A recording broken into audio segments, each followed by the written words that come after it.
European രാജ്യമായ സൈപ്രസിലെ ഏറ്റവും വലിയ രണ്ടാമത്തെ മതമായി ഇസ്ലാം വളർന്നിരിക്കുന്നു. രാജ്യത്തിന്റെ തെക്ക് ഭാഗത്ത് ക്രിസ്ത്യാനികളും വടക്ക് ഭാഗത്ത് മുസ്ലിങ്ങളുമാണ് താമസിക്കുന്നത്. രാജ്യത്തിന്റെ ജനസംഖ്യയുടെ 20% ഇപ്പോൾ മുസ്ലിങ്ങളാണ്.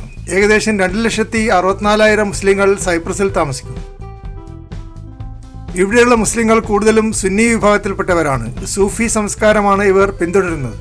ദർഗകൾ സംരക്ഷിക്കുകയും ദർഗകളിൽ പ്രാർത്ഥിക്കുകയും ചെയ്യുന്ന സൂഫികളാണ് ഇവിടെയുള്ളത്. തുർക്കിയിൽ നിന്ന് വന്ന അഹമ്മദിയ ഖാദിയാനി വിഭാഗത്തിൽപ്പെട്ടവരും ഇവിടെയുണ്ട്.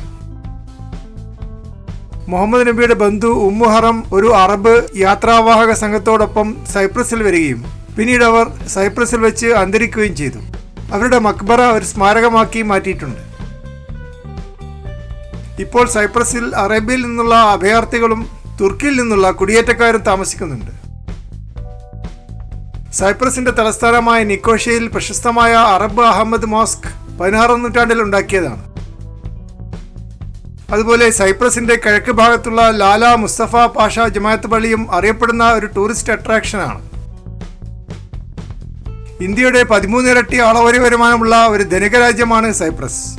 9 ലക്ഷം ജനങ്ങൾ ഈ രാജ്യത്തിൽ താമസിക്കുന്നു. യൂറോപ്യൻ യൂണിയനിൽ മെമ്പർഷിപ്പുള്ള ഏറ്റവും കിഴക്ക് ഭാഗത്തുള്ള രാജ്യമായി സൈപ്രസ് അറിയപ്പെടുന്നു. ഏഷ്യയോട് ചേർന്നാണ് സൈപ്രസിന്റെ സ്ഥാനം. ഏഷ്യയുടെയും ആഫ്രിക്കയുടെയും യൂറോപ്പിന്റെയും ഒത്ത മധ്യത്തിലാണ് സൈപ്രസ് സ്ഥിതി ചെയ്യുന്നത്.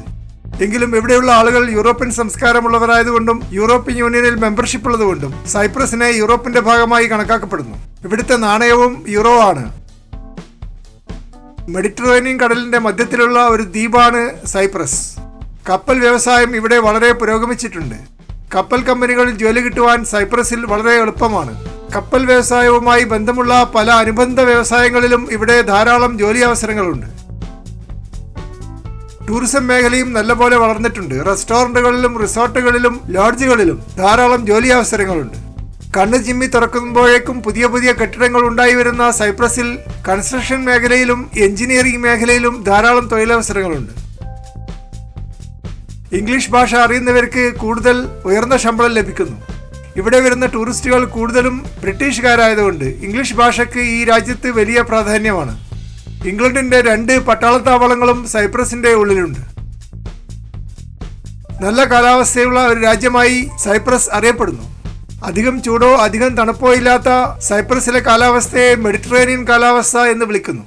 തണുപ്പ് കാലത്ത് ഇവിടെ ശൈത്യമുണ്ടെങ്കിലും 6 ഡിഗ്രിയിൽ താഴോട്ട് പോകാറില്ല. 0 ഡിഗ്രി ഒരിക്കലും ടച്ച് ചെയ്യാറില്ല. സൈപ്രസിന്റെ അയൽരാജ്യമായ ഗ്രീസിന് സാംസ്കാരികമായി ഈ രാജ്യവുമായി വലിയ ബന്ധമുണ്ട്. ഗ്രീസിലെ ക്രിസ്ത്യാനികളും സൈപ്രസിലെ ക്രിസ്ത്യാനികളും ഒരേ സംസ്കാരമുള്ളവരാണ്. 60 വർഷം മുമ്പ് ഗ്രീസിലെ പട്ടാളം സൈപ്രസിലെ മുസ്ലിങ്ങളെ ആക്രമിക്കുകയും 27 പേരെ കൊലപ്പെടുത്തുകയും ചെയ്തു. അതിനുശേഷം ഈ രാജ്യത്തിലെ മുസ്ലിങ്ങളും ക്രിസ്ത്യാനികളും തമ്മിൽ വലിയ അകൽച്ചയിലാണ് ഉള്ളത്.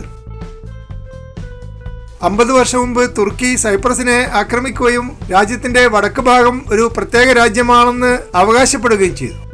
എന്നാൽ ഇത്തരത്തിൽ അക്രമപരമായി ഒരു അയൽരാജ്യത്തെ രണ്ടായി മുറിച്ചത് വിദേശ രാജ്യങ്ങളൊന്നും അംഗീകരിക്കുകയുണ്ടായില്ല. എന്നാൽ തുർക്കി രാജ്യത്തിന്റെ വടക്ക് ഭാഗത്തുള്ള മുസ്ലിങ്ങൾക്ക് സംരക്ഷണം കൊടുക്കുകയും അവിടെ ഒരു പ്രത്യേക രാജ്യം ഉണ്ടാക്കിയെടുക്കുകയും ചെയ്തു. ധാരാളം തുർക്കിക്കാർ ഇപ്പോൾ വടക്കൻ സൈപ്രസിലേക്ക് കുടിയേറിയിട്ടുമുണ്ട്. എന്നാൽ അന്താരാഷ്ട്ര നിയമപ്രകാരം ഒരു രാജ്യത്തിലെ ജനസംഖ്യയിൽ വലിയ തോതിൽ മാറ്റങ്ങൾ ഉണ്ടാക്കുന്ന പോപ്പുലേഷൻ ട്രാൻസ്ഫർ നിയമവിരുദ്ധമാണ്. സ്വന്തമായി പ്രകൃതി വിഭവങ്ങൾ ഇല്ലാത്ത വടക്കൻ സൈപ്രസിൽ തുർക്കിയുടെ സഹായം കൊണ്ട് മാത്രം സാമ്പത്തിക മേഖലയ്ക്ക് നിലനിൽക്കാൻ പറ്റാത്ത ഒരവസ്ഥയാണ് ഇപ്പോഴുള്ളത്. അതുകൊണ്ട് വടക്കൻ സൈപ്രസിൽ തുർക്കി ധാരാളം ചൂതാട്ട കേന്ദ്രങ്ങളും ബാറുകളും നൈറ്റ് ക്ലബ്ബുകളും തുടങ്ങിയിട്ടുണ്ട്. ഇത്തരത്തിൽ സാമ്പത്തിക മേഖലയ്ക്ക് വലിയ വളർച്ചയുണ്ടാവുകയും ഇന്ത്യയുടെ 8 ഇരട്ടി ആളോഹരി വരുമാനത്തിൽ വടക്കൻ സൈപ്രസ് എത്തിച്ചേരുകയും ചെയ്തിട്ടുണ്ട്. തുർക്കിയിൽ നിന്ന് ധാരാളം ആളുകൾ എല്ലാ ദിവസവും വടക്കൻ സൈപ്രസിൽ വന്ന് ചൂതാട്ട കേന്ദ്രങ്ങളിൽ പണം ചെലവഴിക്കുന്നു. തുർക്കിയിൽ ചൂതാട്ടം നിരോധിച്ചതുകൊണ്ട് അവർ വടക്കൻ സൈപ്രസിൽ വരാൻ ഇഷ്ടപ്പെടുന്നു. അതുപോലെ സൈപ്രസിന്റെ തെക്ക് ഭാഗത്തുള്ള ക്രിസ്ത്യാനികൾ എല്ലാ ദിവസവും മോട്ടോർ സൈക്കിളിലും കാറിലും വടക്കൻ സൈപ്രസിൽ എത്തുകയും ചൂതാട്ടത്തിൽ പങ്കെടുക്കുകയും ചെയ്യുന്നു. സൈപ്രസിൽ ചൂതാട്ടം നിരോധിച്ചതുകൊണ്ടാണ് സൈപ്രിയോട്ടുകൾ വടക്കോട്ട് പോയി ചൂതാട്ടത്തിൽ ഏർപ്പെടുന്നത്.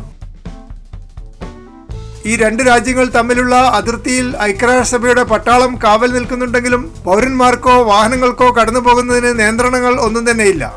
പട്ടാള വാഹനങ്ങൾ മാത്രമേ ഐക്യരാഷ്ട്രസഭയുടെ സൈന്യം തടയുന്നുള്ളൂ. ഇപ്പോൾ വടക്കൻ സൈപ്രസിൽ 145ഓളം പഞ്ചനക്ഷത്ര ഹോട്ടലുകൾ തുർക്കിയിലെ വ്യവസായികൾ തുടങ്ങിയിട്ടുണ്ട്. 11 ലക്ഷത്തോളം ടൂറിസ്റ്റുകൾ ഒരു വർഷം വടക്കൻ സൈപ്രസ് കാണുവാൻ വരുന്നു. സൈപ്രസിലെ ജനങ്ങൾ ഗ്രീക്ക് ഭാഷ സംസാരിക്കുന്നവരാണെങ്കിൽ വടക്കൻ സൈപ്രസിലെ ജനങ്ങൾ ടർക്കിഷ് ഭാഷയാണ് സംസാരിക്കുന്നത്. സൈപ്രസിൽ എല്ലാവരും യൂറോ കറൻസി ഉപയോഗിക്കുമ്പോൾ വടക്കൻ സൈപ്രസിൽ തുർക്കിയുടെ ലിറ നാണയമാണ് ഉപയോഗിക്കുന്നത്. ടൂറിസം മേഖലയിൽ 14,000 ആളുകൾക്ക് ഇപ്പോൾ തന്നെ വടക്കൻ സൈപ്രസിൽ ജോലി കിട്ടിയിട്ടുണ്ട്.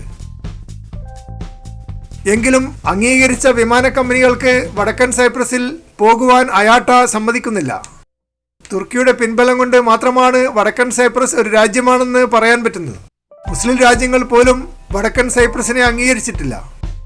അതുകൊണ്ട് താമസിയാതെ വടക്കൻ സൈപ്രസ് വീണ്ടും സൈപ്രസിന്റെ ഒരു സംസ്ഥാനമായി മാറുവാൻ സാധ്യതയുണ്ട്.